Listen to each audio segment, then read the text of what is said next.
natin sa country club, barangay.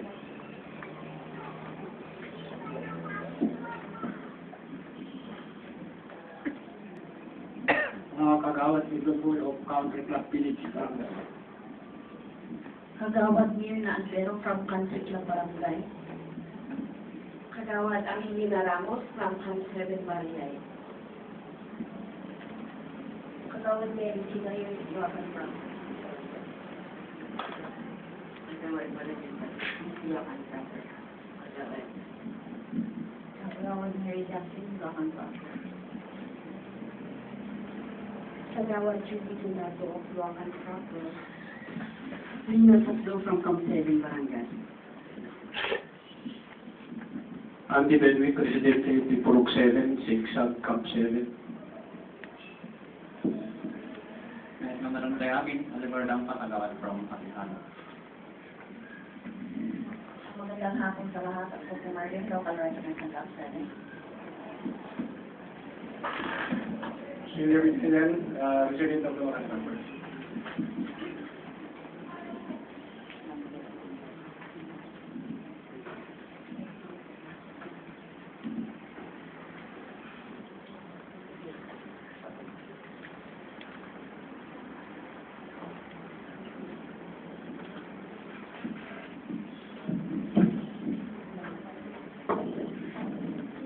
Madam tayo amin ako, siya ni Michelle Inay ng Housing and Urban Development Coordinating Council.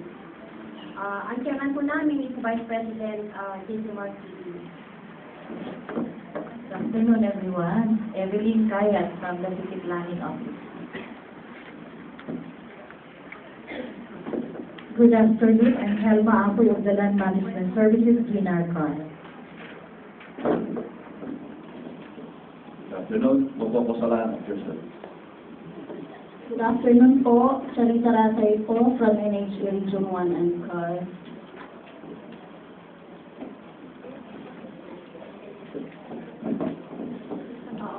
So, agyaman ako nga rin, so in behalf of the Pre-Proclamation Committee, agyaman, nagpapasalamat po kami sa inyong pagsangkot. Wala kayo sa Senado ha, ito nga ba rin Ilocano, hindi Tagalog. Kasi hindi ako marunong mag-Tagalog. So, masyado. So, Ilocano tayo or English man, at ikinawatan tayo, haan? So, dahil ko nakagaro doon nga, medyo nauna for the sake of Attorney General ng DGPA, Manila po yan, kaya Tagalog. So, mag-leveling off po tayo na briefly na-orient po kayo dun sa proseso, di ba? Pursuant to MC157, series of 2008. Likewise na orient din yung Pre-Proclamation Committee nung first na meeting namin. So, the highlight of it is that meron po tayong proseso na sinusunod kung yung sinabi ko na kanina na meron po tayong proseso na sinusunod kung meron pong request for issuance of presidential proclamation kung for housing purposes. So, comprising yung narinig naman yung mga kapamilya, kung sino-sino po yung mga ahensya, yung mga representatives na mga ahensya na membro sa Pre-Proclamation Committee. So with that, in behalf of the PPC, thank you for coming from Manila. And also, Attorney Badikaw of NCIP. Kasi, if we go over to the minutes of the meeting briefly, you can see na may mga concerns na banggit yung last meeting namin. And, most especially na if you look at yung mga issues or concerns na encompassing that has been discussed nung last meeting is mga interrelated na sila. So, basically, it has been mentioned kasi na meron tayong survey conducted regarding dun sa mga barangay. So, we called for this meeting for today so that we'll be able to harmonize sana yung existing documents natin, most especially sa survey. As I have mentioned, and the PPC knew that na for most, ang kailangan po natin na document for the process is yung perimeter plan of the subject property for segregation. So I hope na you brought with you, but yung initial na consultation natin is that wala po silang kopya, although it's accepted na there was a survey caused by the city government in 2009, but correct me if tama yung understanding ko na the barangay officials or the barangay were not given or furnished a copy on the result of the survey conducted by kung sino po yung na-commission. One is Engineer Fernandez and another is Engineer Alberto. So, pag makita po ninyo sa agenda natin is mainly yan po para yun, kung ano man yung available sana na survey natin para ma-expedite po and to facilitate yung proseso na gagawin po natin.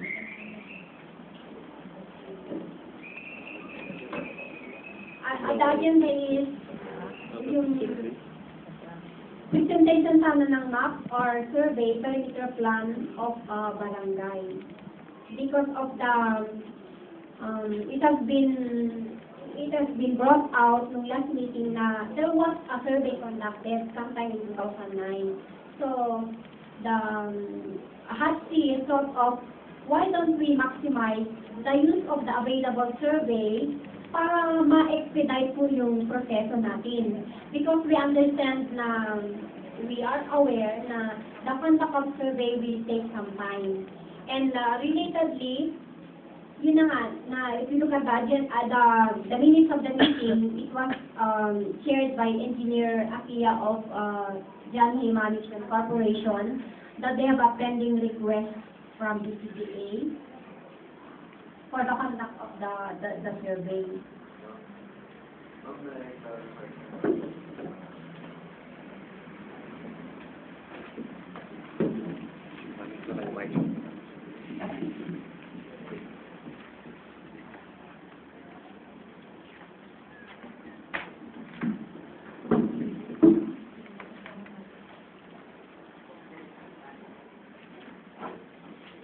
As was mentioned by our chairperson, the survey that I was referring to was, I would like us to inform or consider that the time that we were informed of this PPC, we already actually started, BCD agency already started the segregation program. So that was what the funding is from BCD, and that survey was for the BCD agency to introduce barangay segregation. Actually, we started before even we were informed of this PPC. We were not informed then that there was going to be a PPC on the areas concerning Jati reservation areas. That's why we proceed. And we invited actually some of the same members here as members of our interagency technical working group, along with the barangay chairperson of each barangay involved in the reservation areas. So I'd just like to clarify that the funding sources were already approved, so according to the corporate budget of the agency, and after we already advertised the survey of this barangay segregation project. It actually involves relocation survey, structure survey, and utility survey. We wanted to have a complete survey of the areas involved. Kasi what we're targeting, BCD agency targeting is to segregate this using the building code as one. I don't know if building code or the under anything housing, socialized housing, BP 220 guidelines Kasi that provided guidelines there in we have to retain all the spaces and all the things. So yun ang target natin we have to achieve first before we really could answer all yung questions like boundaries between barangays. Ang target muna namin is to identify yung mga what we have present scenario on each barangay. So going back to the clarification, it's not actually a perimeter survey plan, it's a relocation, structure survey, and utility survey. Thank you.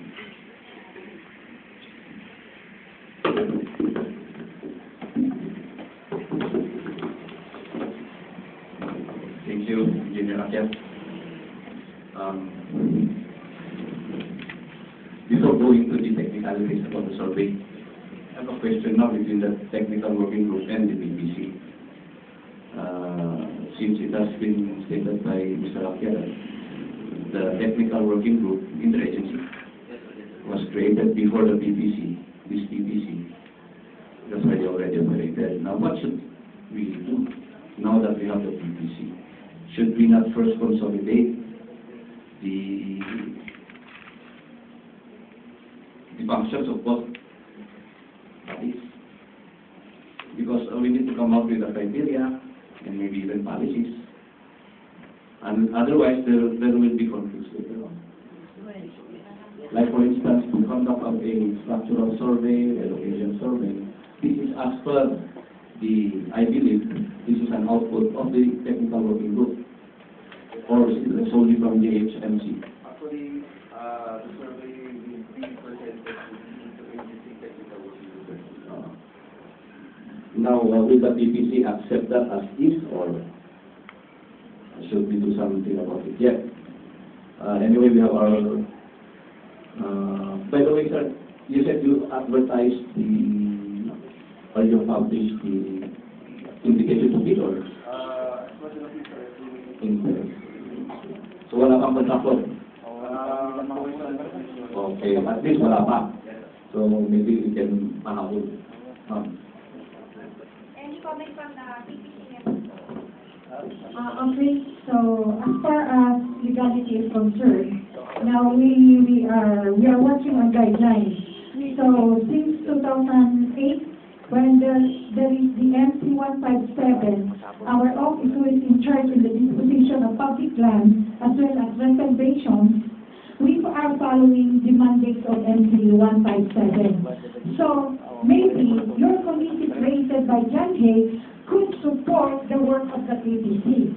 So whatever is the outcome of the PPC, this is the one to be honored by our higher office and up to Malacanang level.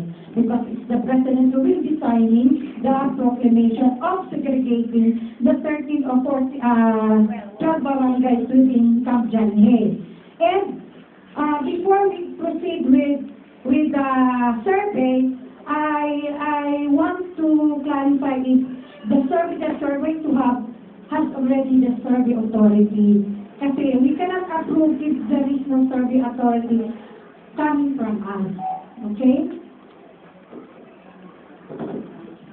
Unless this survey is not for proclamation purposes yet. If it is just to come out with the proposed development plan, it's okay that they move on. Kasi structural survey lang naman. And relocation survey, and you do it okay, utility. So, in my understanding, it is not for proclamation purposes, in the sense that the survey is not intended to come out with a technical description to be indicated in the proclamation. Am I right, Mr. Akyat? We are basing the same relocation because we have actually an approved survey done by Engineer Dionisio Ides sometime 2005, I think.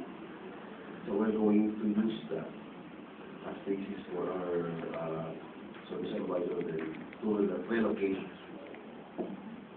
So I'm not quite sure yet if, kasi I have also to, we have also to communicate this to interagency technical working group. It's not solely visiting agency, but we're after the results.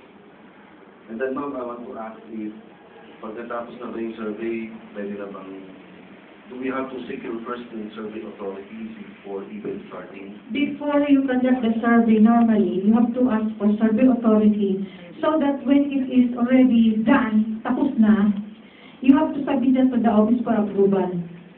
So we cannot approve that if there is no survey authority.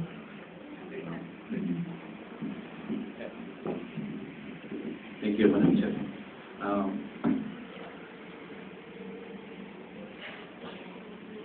I would just like to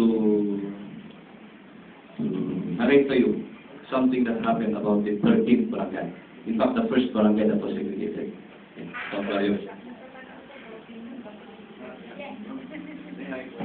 Sige, before I proceed. I forgot to mention, kasi we are talking about 12. 13 sana ang Scout Barrio. But we have a official from Outlook Drive claiming that portion of Outlook is within the January resolution.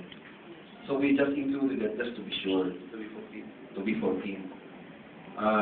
13 now kasi segregated na. Ongoing na yung Scout Barrio. Thank you. Okay. Now,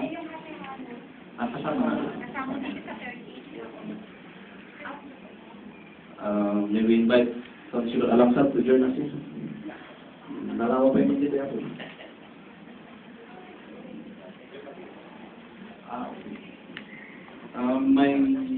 I wanted to mention about this story of what happened in the case of Scout Barrio. The reason first that I would want to bring this out is because from the 13 out of the 14 barangays, information reached me that some quarters are not sold out to the idea or the fact rather, because we already have this statement that it would be the BCDA performing or conducting the survey for the segregation. Now, what happened with the Scout Barrios is, alam ko po ito kasi it so happened that I was the contractor. Yes. Now, the funds came from JHMC, BCDA. Okay, BCDA. But it was not the BCDA who conducted the survey, nor JHMC. What they did, I don't know what's the technical term, they transferred the funds to NHA. Kanyang outtake transfer or transfer. So it was the NHA that implemented the survey. Of course, they did not do it through administration. They had it contracted out. Kaya pumasok ako sa picture.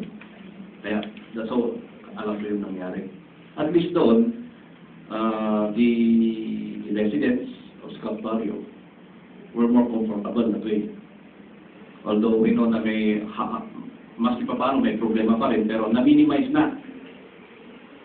Now the question is, when we will be going to this desegregation later on, wherein we will be obtaining a survey authority for the purpose of coming up with a final survey, is it possible then that we will follow that arrangement para lang sabihin natin na neutral ang gagawa?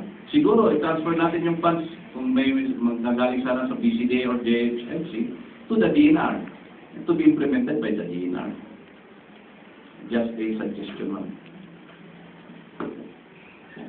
I just want to clarify the status of Scout Barrio. Kasi iba ang status ng Scout Barrio from the rest of the 13 barangays. Now, the reason why we don't handle the disposition of the Scout Barrio, it being a titled property already of Camp John Hay. So, under the proclamation, 548 ba yun, Chat? Sila na ang nag-dispose, notify, and it says in the picture. Sila na ang nagbigay ng TCT, Transfer Certificate of Title, to the occupants of Scout Barrio. Kaya nandun sa kanila. So, iba ang situation ngayon. So, nauna silang natutulungan bago na-segregate sila. So, ito, iba ang trabaho natin dito sa 13 barangays. So, first and foremost, i-survey muna natin, and kung sino man ang manalo na surveyor, siya ang kukunan ng survey authority from our office. Yes, we understand the explanation of Ma'am Helma, but my point here is about the final survey. Not the utility, relocation, and structural survey. Ang sinasabi ko po is, kung pwede sana, DNR ang mag-conduct ng survey for the final survey. Now, kung ang problem is funds, we can request DCDA or JHNC to provide for the funds. Para yung ginawa nga sa NHA, na transfer ang funds sa NHA, in-execute ng NHA. Kasi titled ang South Value. Yung sinabi nyo, kasi hindi nga title, so DNR naman na. Kasi hindi titled ang 12 barangays or 13 out of the 14. What we're doing is, because that is a bigger area, we have to have it deeded to surveyor, private surveyor. But by the DR, By administration, I think we yes. So now I understand what Councilor Coconut is trying to say. Now we will have to commission a surveyor, and then the final outbook should be submitted. So siguro yung gagawin yung utility at the same time perimeter na rin para lisanan ang pag-submit ng survey, hindi yung paulit-ulit. Yes. Oo. Yung ang ano lang naman natin is, i-segregate lang yung, parang perimeter lang eh. 13 ba? Oo. Or per barangay? Ideally, that's okay, madam. But my basis of saying so is because I heard from the barangays that they are not contented with that arrangement. Kaya naiwasan sana natin yun para matapos na ito. Kasi otherwise, meron yan ang hindi magpapapasok ng survey sa mga barangay nila. Wala rin. Kailan pa tayo matatapos? Baka meron pang mag-file ng protest against the survey. Hindi rin iabot yan. Di mo ba? Actually, sir, that's the very purpose why we created an interagency technical working group kasi the decision will be upon them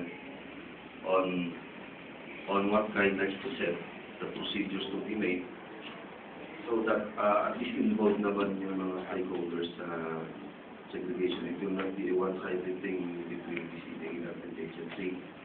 So actually, we're just starting off. We just wanted to be clear on the present setup.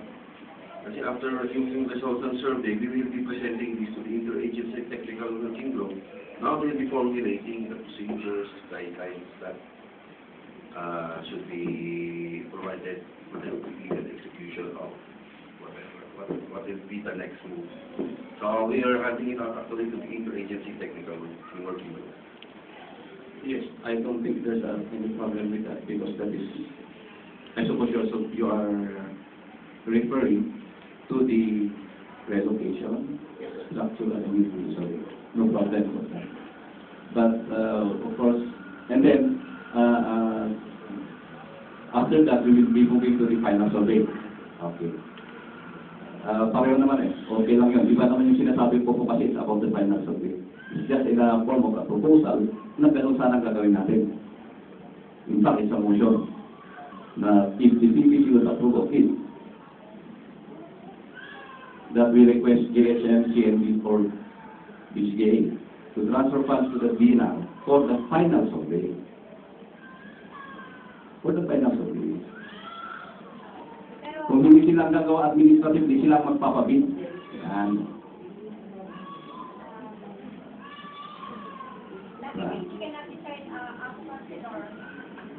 No, it's a request. We will be requesting them. So that we will know what to do next kung approve nila o hindi.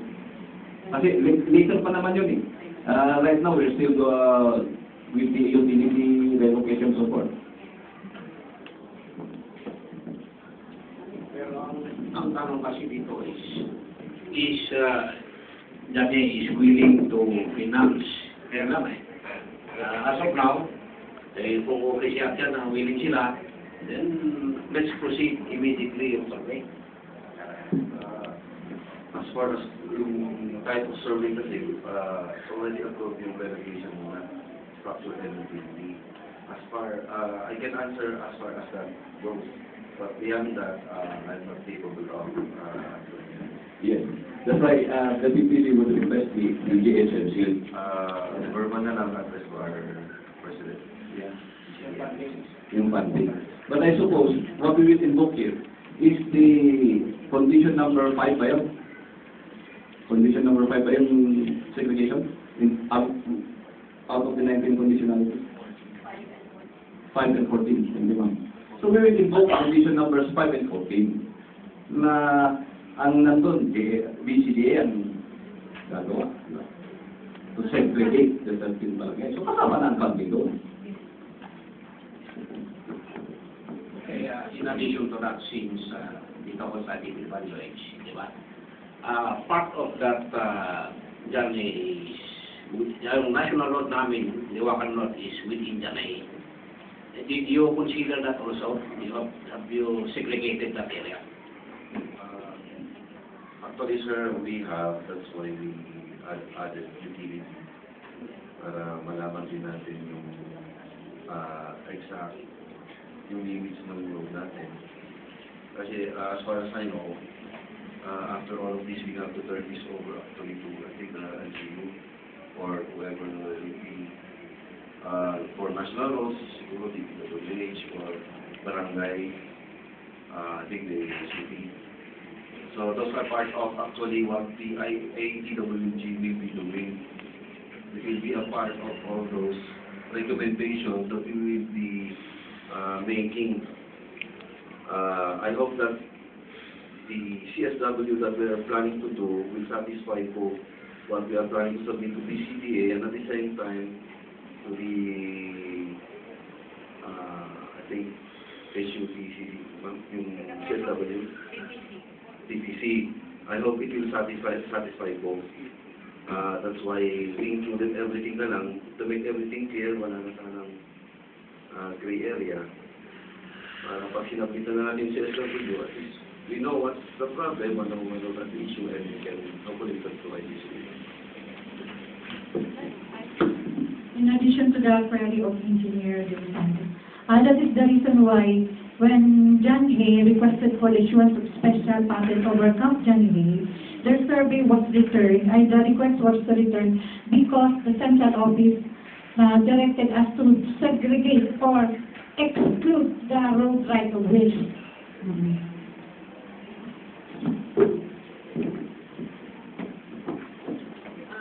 Good afternoon, sir, from NCX people.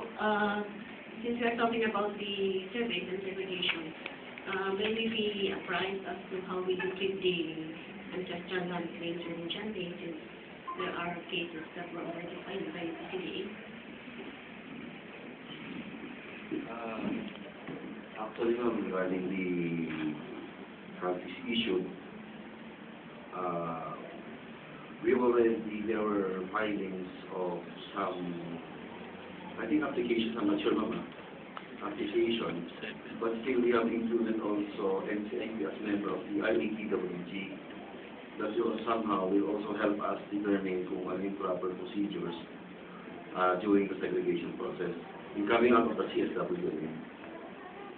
So members sila doon, kasi for now, we cannot yet determine yung mga locations of countries within each barangay.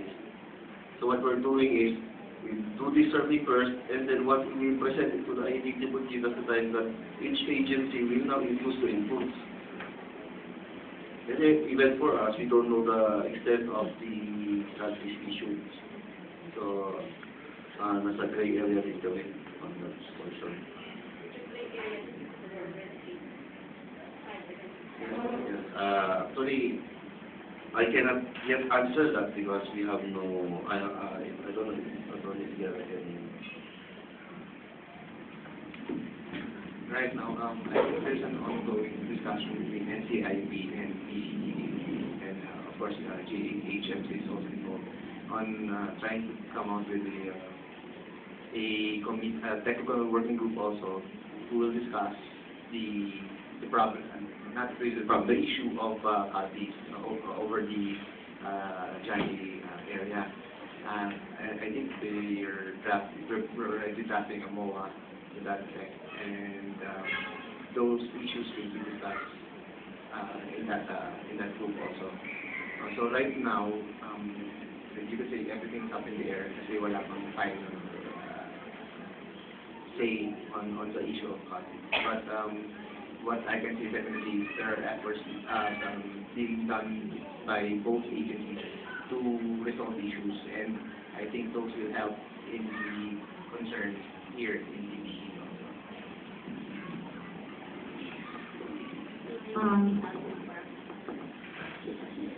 Just a clarification, Engineer Akia, you mentioned a while ago that there is already an approved survey of the GHMC barangays Yes, by ma'am. Engineer Ines. Yes, ma'am. So I think, Ma'am Michelle, that would be the plan which we shall be using for the issuance. And parang hangin po kasi yung question kanina ni Engineer Akia, yung relationship between the PWG and the PPC. So, as I read these minutes, it was clarified by Engineer Kaya at last meeting that the output of the PWG will be an input in the post-proclamation activity. So, this relocation structural and utility service will be basis in planning for the area. Like community development, for the preparation of the community development plan of the barangay.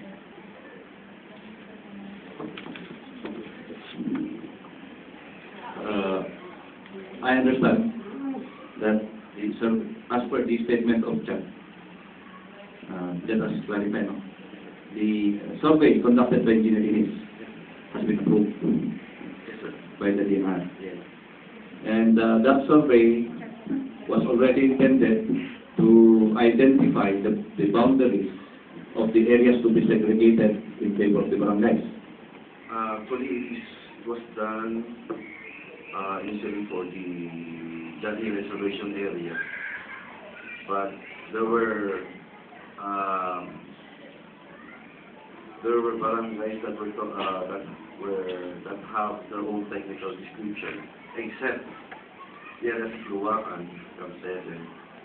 There's still kasi yung sa Luwakan, kung Luwakan ng hindi like subdivide to 3 barangays eh. So, ganun pa yung issue until today. Pero ang ano dyan is segregated talaga. May separate technical description is hillside production, Scout Barrio, yung country club is included ang look ng specific din. Hoping we could resolve this new survey at yung cadastral, including boundaries to that.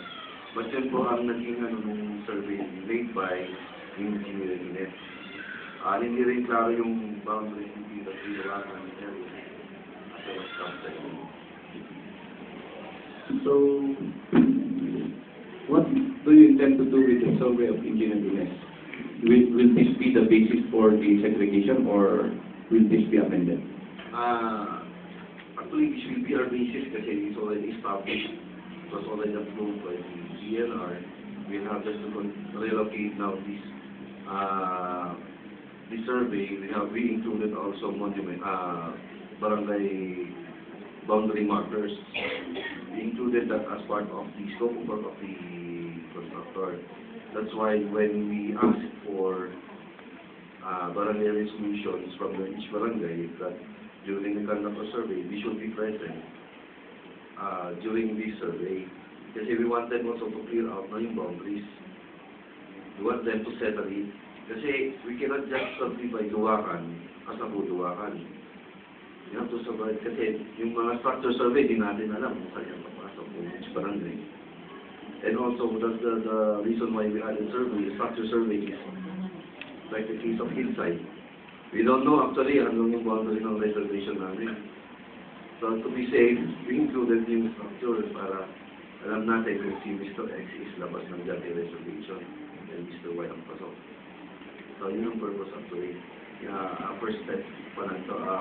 Although I hope na if the different agencies have inputs, we will expect us input and actually ask our surveyor to include them para somewhat clears the survey. Kasi as far as we know kasi, yung mga monuments, hindi na natin mahanapan yan if the risk is still existing actually. So we included the barangay boundary marker and requested each barangay to be present pag pupunta na yung surveyors natin dun sa area. Adjacent also, yung mga magkakatabing barangay, present din yung magkatabing official natin. Yes, ma'am. Okay, we have nothing against the survey. Probably we will just wait for the results of the survey. But at this moment, we will just have our reservations on whether we will adopt this already. Because of course we need to mark on the ground the boundaries as per the plan prepared by Engineer Ines. And that will be done by the relocation survey. After which, we will see if, what will the community think about it.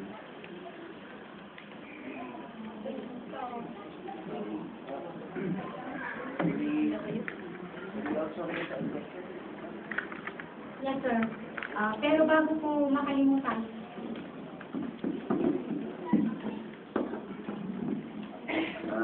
good afternoon to the honorable members of this panel. By the way, I just would like to ask Engineer Akyahin regarding to his statement a while ago that BCDA will retain open spaces, and this will be given consideration by, of course, BCDA, and the sentiments and predicaments of my fellow barangay officials right now is that we are a little bit apprehensive regarding the uses of open spaces, because we have reserved some portion of it, let's say as a watershed area, and we have been maintaining this for the past years, past decades, and also with the City Planning and Development Office, we have already submitted such community development plan for our barangay needs. So I guess there is a little bit problem somewhere along the way to be encountered later on. Thank you.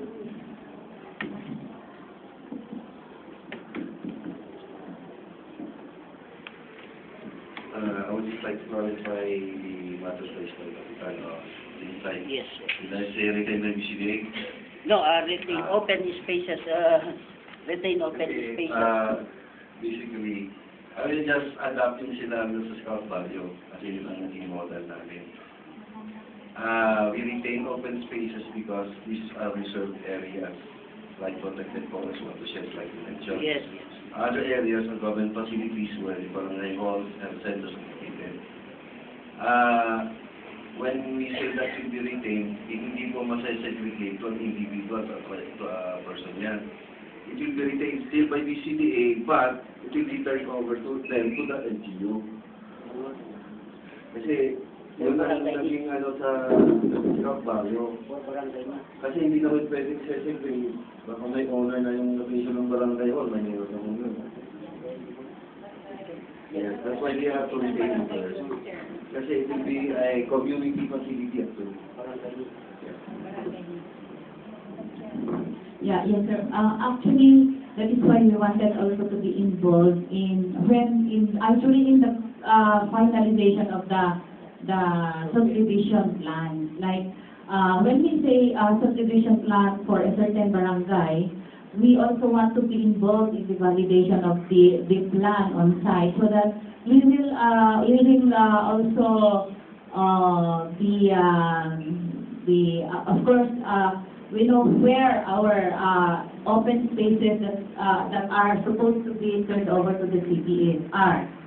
So that when we say subdivision plan na para sa bahay yan, We want to see also na may mga internal circulation system, the provision of basic, yung mga facilities for the barangay, open spaces that should be retained. So, yun lang po, if we could be involved before the subdivision plan should be finalized.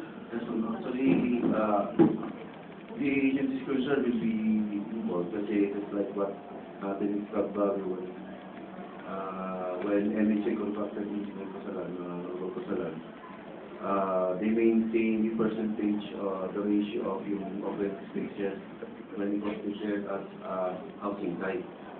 So, ganun din malamang ang mangyayari with the barangay also kasi it's provided by law that we will provide them open spaces. And reflect naman yan sa subdivision survey. Those should be presented. And then, upon survey, will be inviting siguro. But that is also kasi 2 or 3 steps ahead of what we are thinking right now is just to finish muna yung verification. Actually, the later March. Yeah, kasi very, at least that point in time natin, medyo manamang pa rin yung situation natin. Yeah, correct. Yung at least step by step, hindi tayo mahirapan, advance tayo yung Yeah. Yes, other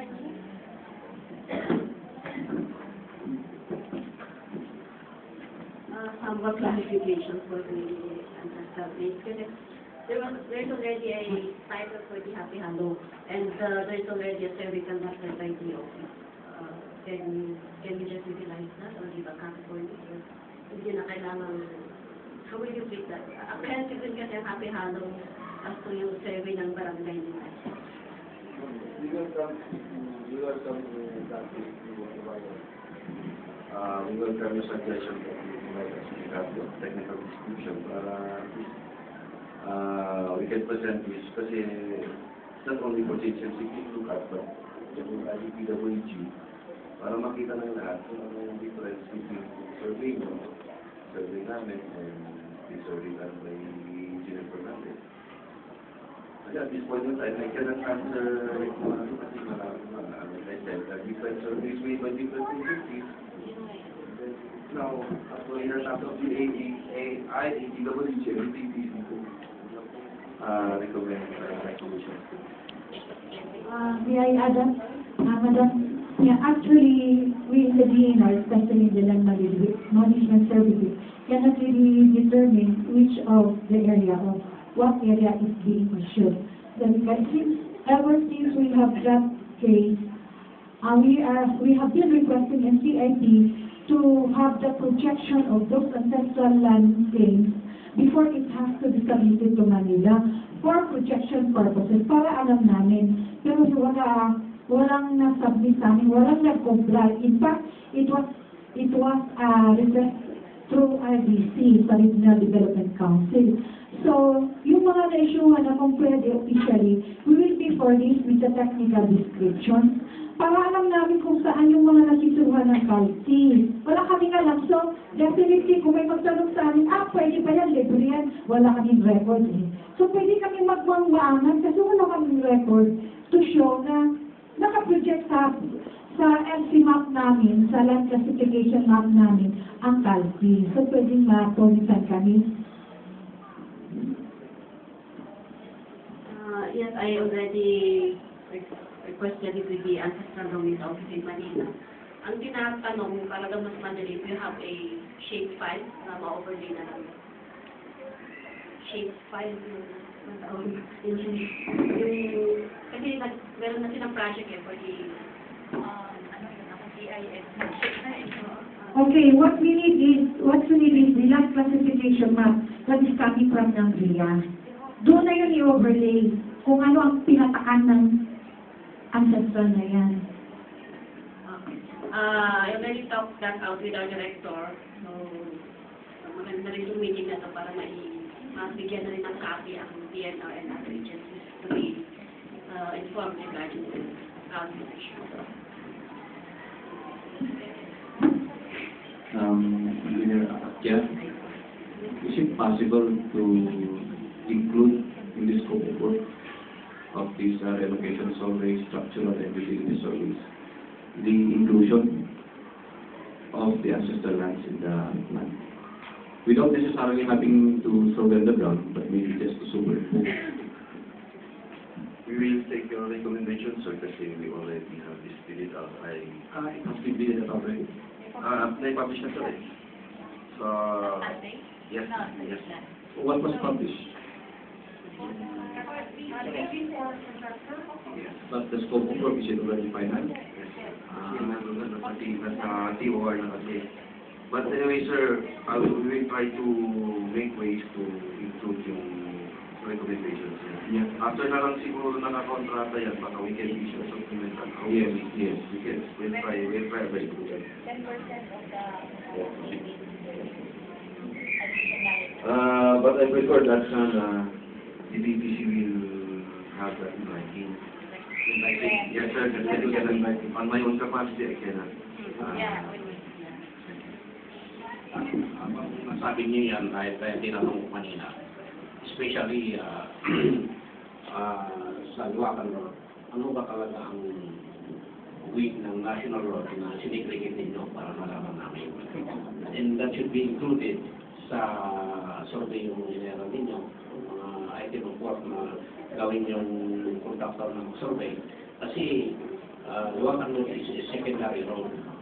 Pag secondary road, di ba ang road dyan is 60 meters road right away. Kaya pag 60 meters up and down, baka mawalang natira sa yan, yun. Kaya ngayon, kaya sinasabi namin kung paano nire-segregate yun. Yan ang magiging issue that we have faced, but I guess for now, yung kasi yung existing tuloy, yung physical, imagine kung Luwakan area, just below the old main gate in Pagkasinan, actually part of entitled property of PCA, yung Luwakan Road.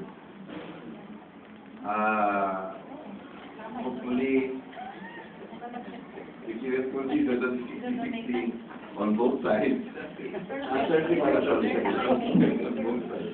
36 Yes. I will forward the second to the IAP. meters speed. Get also inputs of the Now, actually, when we practice the drug proclamation, it is really mandated that we have to cut the road right away. Kasi the jungle will not, the DPWs will not give the concurrence if we will not allocate the maximum, let's say for the National Road 16, for the provincial 20, and then Barangay Road, pwede na yung 10. So, kung regard, that is depending on what kind of road, national, local, or whatever. So, dapat sundin namin yun bago kami mag-submit sa central office kasi hindi sila magbigay ng concurrence. Yes, actually, yun din ang we saw that picture kaya namin sinabi yung PDP. We have included that and siguro during the survey, we will be inviting the PDP colleagues to join us. Kasi sila na mag-measure ng 30. And I hope that the market everyone that barangay person of each barangay be present also.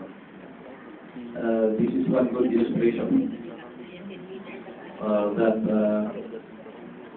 for us to appreciate the project, the structural penetration survey, because that is only one matter.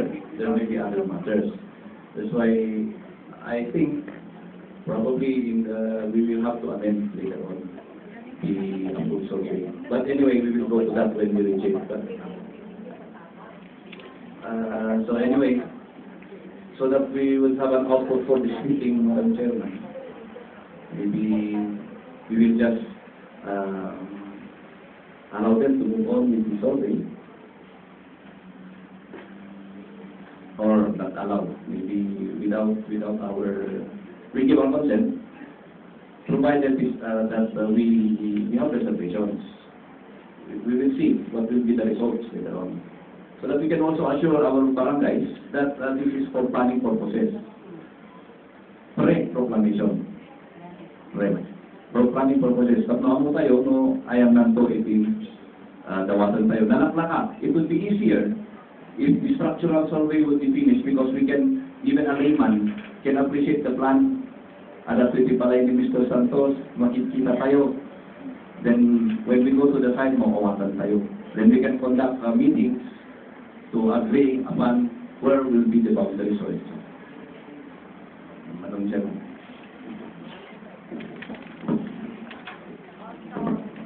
So, unti-unting nakikita na natin yung the difference of the technical working group and the pre-proclamation committee. I would like to be apprised sana engineer kung sino-sino, can you briefly mention, sino-sino po yung mga members ng technical working group? The members of the IATWG, Interagency Technical Group formed by BCD agency. We have BCD as the team leader, the HMC, City Planning Officer. We have the members of the DNR, NHA, What particular sa DNR po? NMS, ma'am. Dalawa. NHA, we have also NCIP, and the 13 barangay chairpersons of each barangay within the General Distribution. So yun po ang members ng Interagency Technical Working Group. So, yun na nga na, if I understand it right, the work of, isa pa pala, can you briefly share with us also kung ano po yung function ng Interagency Technical Working Group, sir?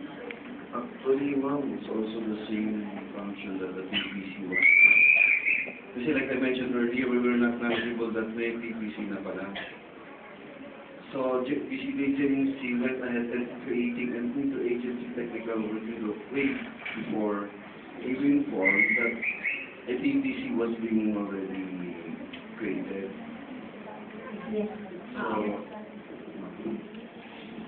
I believe that the TWG that was created by BCD has, it's just preparatory. The technical preparation before it passes through the PPC. So, hindi actually pareho eh. Because the PPC does not prepare all the technical requirements. So, at the technical TWG level of the BCBA JHMC, we prepare the plans like what you're doing now, yung mga on-site relocation, etc., so that we will find out. Prepare initial planning. Pero sa PPC kasi it's more on the evaluation na eh. So we don't evaluate at the TWG. So I think they're not, the TWG is just the preparatory for the technical preparation for submission to the PPC and for the PPC to evaluate and endorse. Yun yung difference, I think.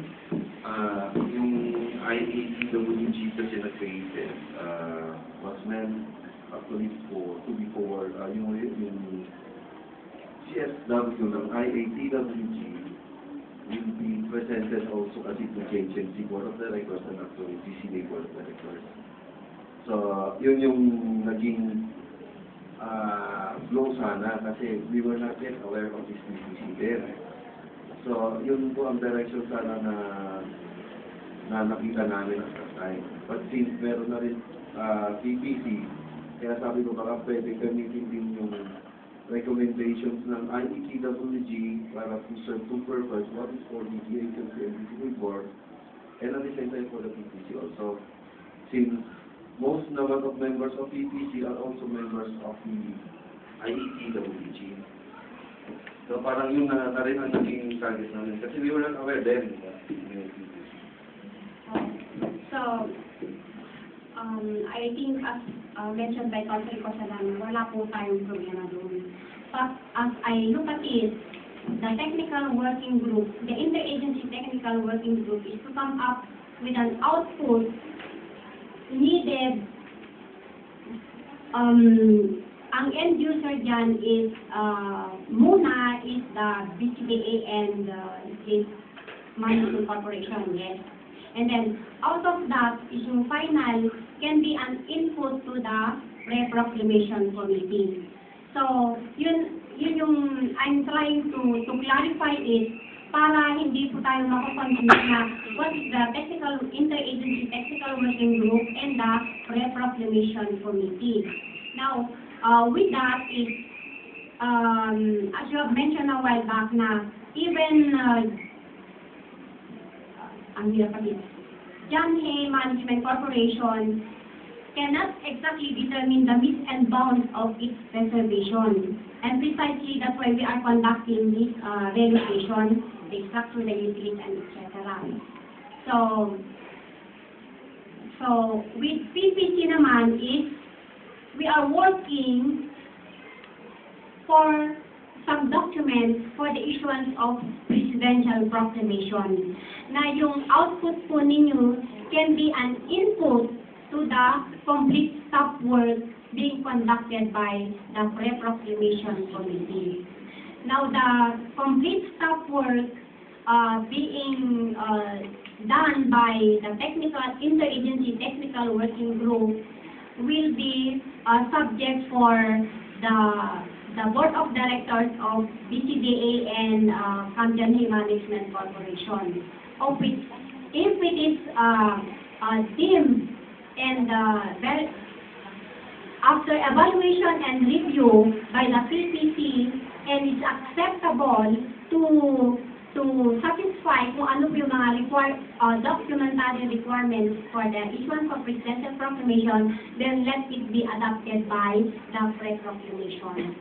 So, klaro na po yun. Ma'am, may I request then that a motion be made that the results of the survey or the results, the CSW to be prepared by the IATWG will be parang a part of the PPC inputs to the PPC. Do we need to have... I don't know how this the PPC committee was Yes, sir. But do we need to have a request or...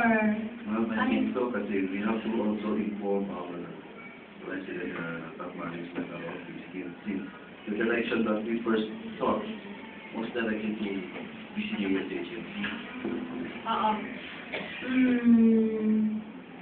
Yun nga ang i-klaro natin na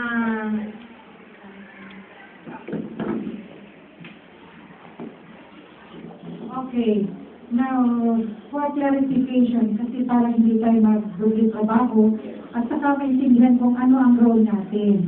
Now, the move of John Hay Management to create a TWG, primarily for the conduct of segregation survey.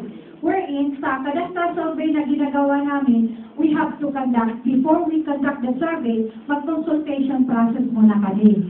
This is where the community is going to check sa actual occupancy, sa mga claims on conflict doon, isettle muna.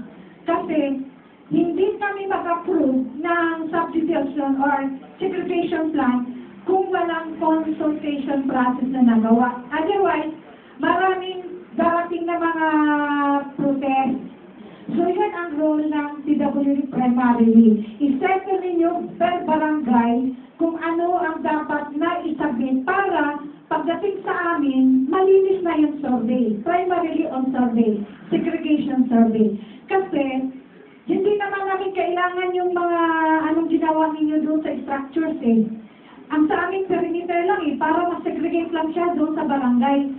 So, kasi ang output ng barangay, hindi naman necessarily na part siya sa requirement ng MC 97-20 namin in the preparation of presidential proclamation. So, we are glad na may initiative ang John Hay na ginawa yung proseso para to do with our consultation process. Yun. So, pag meron na yan, smooth sailing na ang segregation process namin up to central office process. Actually, a major role included kasi dun sa IATWG is the inclusion of yung barangay within, we directly went to the barangay level kasi sila ang nakakaalam. And then, they will be helping us in resolving issues